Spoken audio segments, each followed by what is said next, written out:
When the German Wehrmacht had to surrender unconditionally on May 8, 1945, it was also clear in Germany that the German soldiers who had fallen into Soviet captivity would not be coming home for the time being. After all, it was a total of 3.2 to 3.6 million men who now faced an uncertain future. There were also those German soldiers who had been deployed on the Eastern Front, but were lucky enough, due to special circumstances, to find themselves in Western Allied captivity. Even if, as was the case here with the Canadians, things did not always go according to regulations. However, people were also aware of the fate of the roughly 5 million Soviet prisoners who often had to endure a miserable existence in German prisoner of war camps, with about 3.3 million of them likely having perished. One reason for the inhumane treatment of Soviet soldiers was the secret directive on prisoner of war affairs issued on June 16, 1941. It came into effect with Operation Barbarossa under General of the Infantry Hermann Rehnicke, which, shortly before the start of the German-Soviet War on June 22, included the suspension of key provisions of the Geneva Convention for the protection of prisoners of war. Specifically, these were fundamental regulations concerning nutrition, accommodation, and medical care, in which Red Army soldiers were treated significantly worse than, for example, Western Allied prisoners. This was later reported by a former Soviet prisoner. While we were barely provided with food and many of us died, the Americans, French, and English received huge food parcels from the Red Cross. They played soccer and exercised their muscles. They couldn't help us. However, the Soviet Union had only ratified one of the Geneva Conventions of 1929, namely the one concerning the treatment of wounded prisoners of war, but not the one regarding the general treatment of prisoners of war. The result for the German prisoners had been similar to what had previously happened to the Soviet prisoners of war in German custody. After the war, casualty figures for the Soviet Union and Germany became more precise. Blue shows military, black civilians. Although even today these can only be regarded as estimates. There were reports and statements about the prisoners who died in Soviet prisoner of war and penal camps, which increased again in 1955. When Federal Chancellor Konrad Adenauer was able to bring back the last official German prisoners of war from the Soviet Union, their return to Camp Friedland once again reminded Germans of the fate of their fathers, husbands, and sons. But I have already mentioned it. In contrast, millions of Soviet prisoners of war suffered miserably in German custody until Germany's defeat. So that, despite all the mourning for their own dead, the fate of the Soviet prisoners also resonated in the subconscious of many Germans. If you look for information in the literature of the first decades after the end of the war about the fate of German prisoners of war in the Western Allied camps, you won't find much. This was partly because, in the eyes of many Germans, the fate in these camps, like here in Indiana, in the United States of America, had generally been considerably more bearable than that in the Soviet camps. People in West Germany, who were starving after the war, also remembered the so-called Cooperative for American Remittances to Europe packages sent by the Americans in the winter of 45 to 46, which had saved the lives of many people. And they remembered the Marshall Plan aid that began in 1948, the Berlin airlift in the same year, and the protection of the defenseless Federal Republic from Stalin's unbroken drive to the West. All of this made the defeated country fall silent about much of the misconduct of the occupying troops in the three Western zones. Then came the beginning of the Cold War and the pressure, especially from the United States, that now the Federal Republic of Germany should also participate in the defense of the West, with its own newly established armed forces, which indeed happened starting in 1956. Here you can see impressions from one of the first Bundeswehr maneuvers. However, in West Germany, the highly controversial rearmament favored by the Christian Democratic Union and Chancellor Konrad Adenauer was not as straightforward for several reasons as one might think today. Because after the occupation statute was lifted by the Germany Treaty in 1952, paving the way for rearmament, there were heated debates in the Bundestag, with the Social Democratic Party under Erich Ollenhauer, who opposed rearmament. Meanwhile, violent protests were taking place on the streets. For example, during a demonstration in Essen on May 11, 1952, which had been banned but was still carried out by the communist organizers, the police fired live ammunition. One demonstrator was fatally injured and 2 others were seriously injured. There were also those who had been convicted in the Nuremberg trials and were in the so-called war criminals' prisons, some of them serving life sentences. In the spring, there were still almost 1,800, which stirred up emotions. To briefly return to the Nuremberg trials, they were remarkable if only because, for the first time, the loser of a war was held legally and criminally responsible. The legal basis and rules of procedure, however, were only established after the war, on August 8, 1945, in the so-called London Charter. In the centuries before, actually since 1598, the Edict of Nantes, which ended the 8 Huguenot religious wars that lasted from 1562 to 1598 people, had more realistic ideas about how to deal with the losers of wars or revolutions. For a long time, people followed the principle of tabula rasa. That means the time afterwards should be empty and ready to receive, like a blank sheet of paper or a radical new beginning. For example, when critics accused the newly appointed Chancellor Otto von Bismarck, after Germany's victory over France in 1871, of having treated the defeated Emperor Napoleon III too chivalrously, instead of having him punished, the Iron Chancellor had responded, "But that is an improper demand." The concepts of punishment, reward, and revenge do not belong in politics. Politics should never try to act as a judge. That's up to divine providence. Politics is not about avenging what has happened, but about ensuring that it does not happen again. The fact that these principles no longer apply to the victors after 1945 was also due to the fact that Germany not only wanted to wage total war, but also totally lost it. What's more, for the first time in history, a state had ceased to exist, and its leaders. Also, that those who were in uniform, if they had survived, were sentenced to death or severe punishment. However, during the rearmament debate, which was even a topic at Carnival, this led to many former Wehrmacht officers who were considered unburdened in the so-called denazification processes carried out everywhere by order of the victors, refusing to help build new armed forces. They were not willing to accept the imprisonment of their comrades, and at the same time to serve alongside the victors, now called Allies, in a new Wehrmacht as the army that was only named Bundeswehr in 1956 was called, as part of a defense alliance. But as early as 1950, the 15 German participants, mostly high-ranking former Wehrmacht officers, attended the secret conference on the establishment of armed forces, which lasted from October 5th to 9th, and was initiated by Chancellor Adenauer. This conference, named after its location, Himmerod Abbey in the Eifel, was called the Himmerod Conference.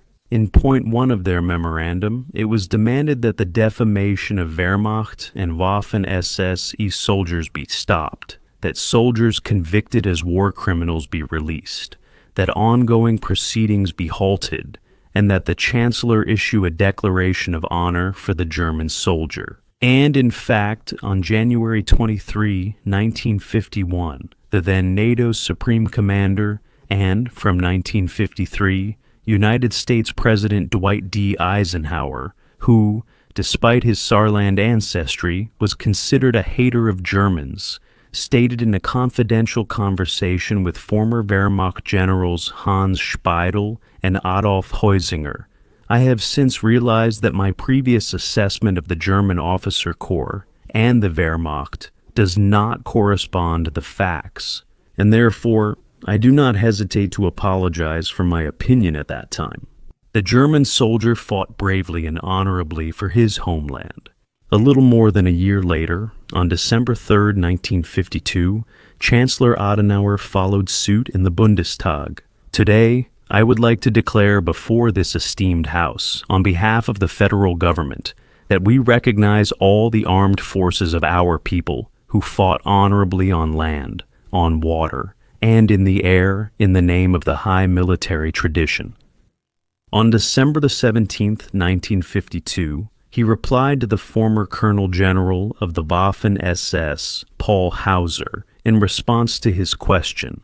Dear Colonel General, in response to a suggestion, I would like to inform you that the statement of honor I made in my speech on December 3, 1952, before the German Bundestag for the soldiers of the former German Wehrmacht also includes the members of the Waffen-SS, insofar as they fought honorably for Germany solely as soldiers. When, by 1954, a larger number of German officers imprisoned in the Landsberg and Werl prisons had been released early, a number of former high-ranking officers then agreed to participate in the development of the Bundeswehr. All these events had been indirectly related to the topic of the Rheinwiesen Camps, because when it came to the topic of prisoners of war in Allied camps, during this time of unimaginably radical change, it simply wasn't a topic. Just as in the German Democratic Republic, the conditions in the Soviet penal camps were not a topic of conversation either.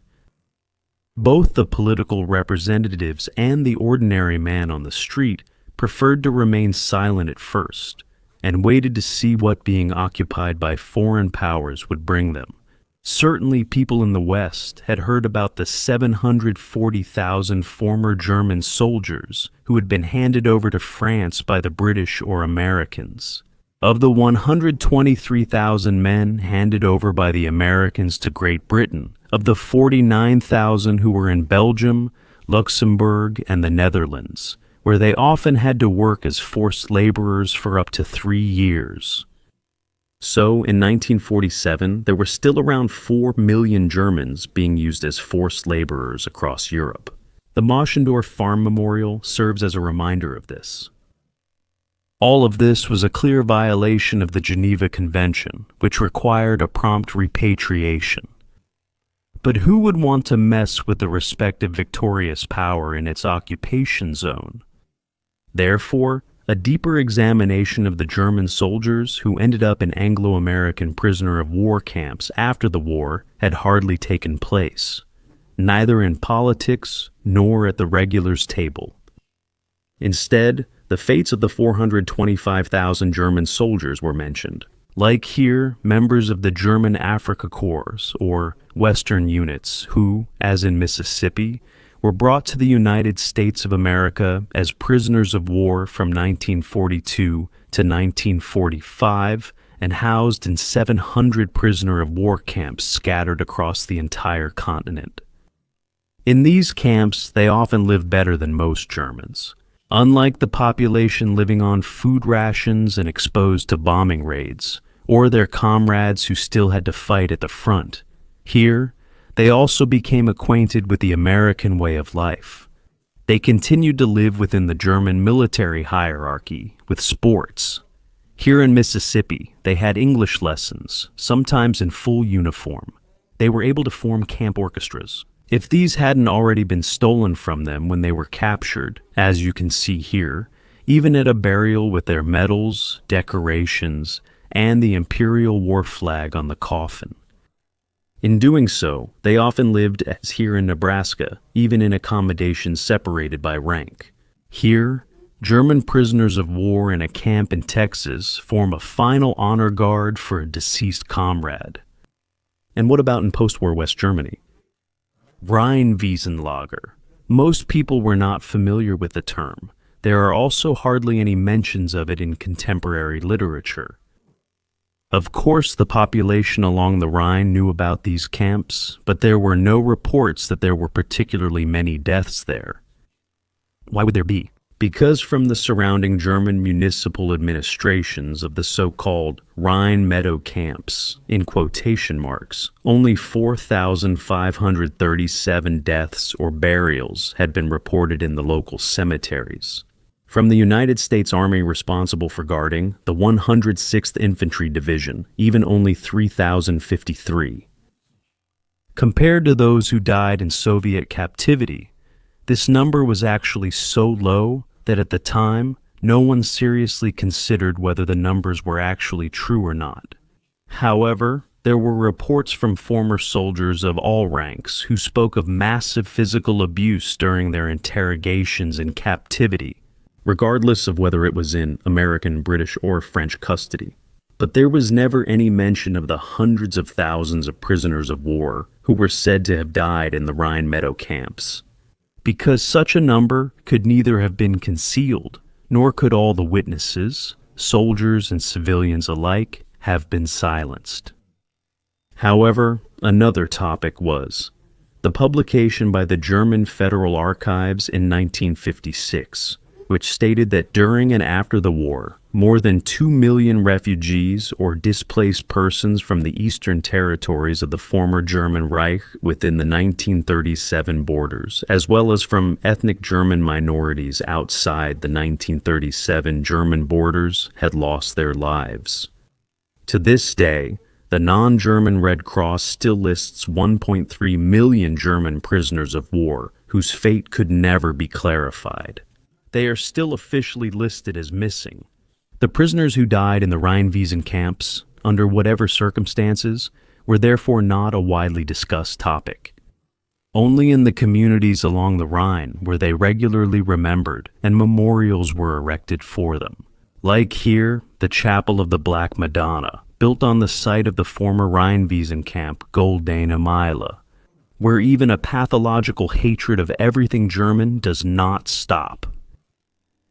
But when no one was talking about the Rheinwiesen camps anymore, in 1990, the book by the Canadian James Buck, The Planned Death, hit Germany like a bomb. In it, the man who had previously only appeared as a novelist wrote that at least 800,000 to 1 million German prisoners of war died a miserable death in the custody of the Anglo-American and French camps shortly before the end of the war, and especially in the weeks that followed.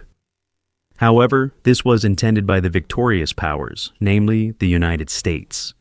By crowding the already weakened men closely together in the open and not providing them with enough supplies, many died from weather-related illnesses and from hunger. With his publication, he had virtually overnight made the total of 23 Rheinwiesen camps, a topic that raised many new questions, especially because it concerned the way the current Allies dealt with the former defeated enemy after the fighting ended, something that had hardly been researched in public until now. However, the claims made by the Canadian were hardly comprehensible for many readers interested in contemporary history, since his conclusions were not convincing. For example, he had improperly mixed together the 4 categories used by the Americans at the time for German soldiers taken prisoner. In doing so, he arrived at the number he mentioned, up to 1 million dead. Indeed, the renowned United States historian Stephen Ambrose had commented on the events described in the book regarding the treatment of German prisoners at an international symposium. They were deliberately and brutally mistreated. That cannot be denied. There are men in this audience who were victims of this mistreatment. It's a story that has been kept quiet. But Buck's extremely high numbers were not confirmed by him or by any other reputable historians. After Ambrose set out to find the truth himself, he explained in a 1991 interview with the New York Times. In the spring and summer of 1945, there were widespread abuses of German prisoners. Men were beaten and they were denied water. They were forced to live without shelter in open camps, received inadequate food rations, and insufficient medical care. Their mail was withheld. In some cases, prisoners cooked a soup from water and grass to satisfy their hunger. Men died needlessly and knowingly. But he also made it very clear, in agreement with other reputable international historians, that Bach's work was seriously, spectacularly flawed in its most fundamental aspects. German prisoners did not die by the hundreds of thousands, but were often missing. Millions were old men and boys in the Volkssturm who were released without formal discharge. There were transfers of prisoners of war to other Allied-controlled areas. So, what exactly happened in 1945? When the German defeat became inevitable, entire army groups surrendered to the Western Allies within just a few weeks. You really have to take an aerial photograph, like here in Remagen, to see the true size of the camps. While the Americans had only expected a number of up to 3 million, in the end, there were 7,614,914 prisoners in British and American custody. This also included around 1 million Wehrmacht soldiers who had fought their way west to avoid being captured by the Red Army. This was also due to Directive JCS 1067 of the United States Joint Chiefs of Staff and its implementation by General Eisenhower, which gave the German prisoners the status of disarmed enemy forces instead of the term prisoners of war. The British document speaks for itself, because with that, they were nothing more than detained former soldiers of a state that no longer existed. Whereby established principles of the Geneva Convention and the Hague Land Warfare Regulations did not have to be applied to them. This definition, which clearly violated the principles of the Geneva Convention, meant the following. The designation meant that for disarmed enemy forces, neither the prescribed timely release deadlines had to be observed, nor did the supply of food have to be at the same level as, for example, that provided for American soldiers. Furthermore, according to the victor's idea, the supply of the prisoners was supposed to be provided by the German side, but this was later prohibited again. Representatives of the International Committee of the Red Cross had no access to the United States camps when the hastily established 23 camps, mostly on the left side of the Rhine, were filling up more and more quickly. In many cases, twice or even 3 times as many people as planned had to survive in extremely cramped conditions and under unbelievable sanitary circumstances. Outdoors, and in all kinds of weather, scenes took place that are unimaginable today. In total, well over 1 million people were in the 23 camps. You just have to imagine what it looks like when 100,000 people suffering from malnutrition have to use not proper toilets but primitive latrines several times a day. There were also camps like the one in Remagen, where 170,000 prisoners were housed in a very confined space, and at times up to 118,000 soldiers had been wounded in the war and had not recovered. On top of the psychological burden, everything they had with them was taken away when they were brought in, including tents, blankets, or eating utensils. Rumor had it that during the war, they kept hearing how well their comrades imprisoned in the United States of America, Canada, or Great Britain were doing. Now, many believed they would experience the same with the Americans, because that's what was written in the leaflets that had been dropped. However, that was a misconception, because now it was only about bare survival. In the first weeks, due to the catastrophic food shortage all over Europe, 50 men had to share 1 loaf of bread. Initially, there was almost no clean drinking water. On top of that, it wasn't organized units or even companies that were transferred to the camps, where you might expect some sense of camaraderie, but mostly soldiers from all branches and units who were strangers to each other, from the old Volkssturm battalion to the Hitler Youth at the anti-aircraft guns, from the National Socialist mayor to women who had served as radio operators in the Luftwaffe. Since the Americans often left the internal organization of the camps in the hands of the prisoners, for example, camp administration, camp police, interpreters, or cooks, this mix of people led to every imaginable human situation. From manslaughter, fights, and theft among comrades to practical and emotional support, weekly organized self-help, and overcoming this difficult life situation together. The latter was necessary because their guards were not trained prison staff, but soldiers who either performed their duties indifferently or saw a fellow human being in the German prisoner, or a dangerous war criminal you could treat however you wanted, depending on your mood. I have already mentioned the 106th Infantry Division, responsible for guarding us, the Golden Lion Division. Of its 3 infantry regiments, 2 regiments with a strength of 7,000 men surrendered to the Wehrmacht with relatively little resistance at Schönberg, 20 kilometers east of Trier, right at the beginning of the German Ardennes offensive on December 19, 1944. This was one of the largest captures of American troops by enemy forces in the military history of the United States. It's obvious that the soldiers of the 106th Infantry Division were not exactly on good terms with their former victorious enemies, who now had them in their custody. Nevertheless, most of the camps were dissolved within the next few weeks or months, and the majority of the prisoners were released within a year. As for the occupancy and duration of captivity in the individual camps, at least for the American and British ones, there is reasonably reliable information. In contrast, the camps operated by the French army, such as Mainz-Hexheim, Koblenz, or Zierschan, remain largely undocumented to this day, which could give rise to various speculations.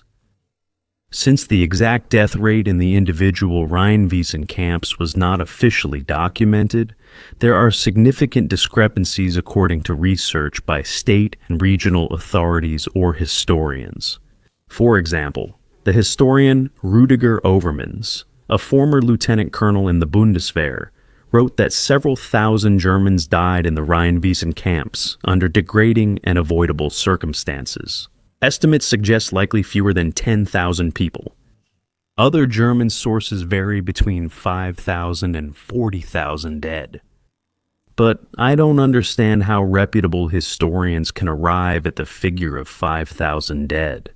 Because according to estimates in the prisoner of war Camp Bretzenheim-Winsenheim alone, which held 110,000 prisoners, about 3,500 to 4,500 prisoners are said to have died, who were buried in the military cemeteries in Bad Kreuznach and near Stromberg.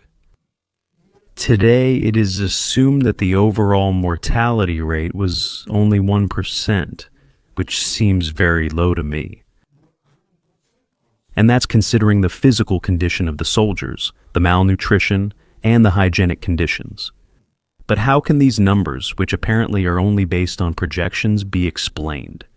After all, the longtime editor-in-chief of the left-liberal weekly newspaper, Die Zeit, Theo Sommer, just a few years ago, in 2020, said literally in an interview with Der Spiegel, among other things, about the end of the war. That summer, my father came home. He had been a prisoner of war on the Rhine meadows, where hundreds of thousands of German soldiers died in the mud or from hunger. It would be interesting to know which sources Sommer referred to, besides his father's, when he also spoke of hundreds of thousands. Because indeed, especially in April 1945, unimaginable conditions prevailed in the Rhine meadow camps, which only slowly improved. According to reports, it was only from July 1945 that one could speak of a largely secure supply for the prisoners in the Rhine meadow camps. In any case, the figures in the English edition of Wikipedia, which mention 3,000 to 6,000 deaths, are, or on a page about the German prisoners of war in Great Britain, which mentions exactly 5,802 out of a total of 3 million.